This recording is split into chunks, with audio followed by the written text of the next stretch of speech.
मुसलसल गरीब आवाम तक खुर्दनी अशिया पहुंचाई जा रही है।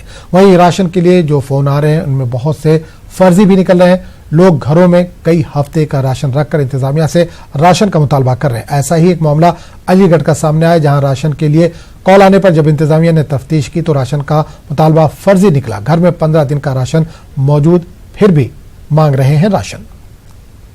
में जगह जगह से फोन किए जाते हैं कि मेरे घर पे राशन खत्म हो गया है, मैं भूखा मर रहा हूं, मुझे राशन दिलवाया जाए।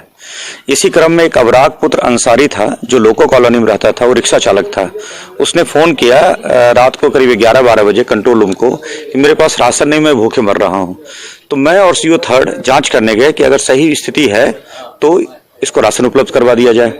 हमने फोन करके उसको बुलवाया, वो पहले हमारे पास आया और उसने यह कहा कि हमारे यहाँ राशन नहीं है।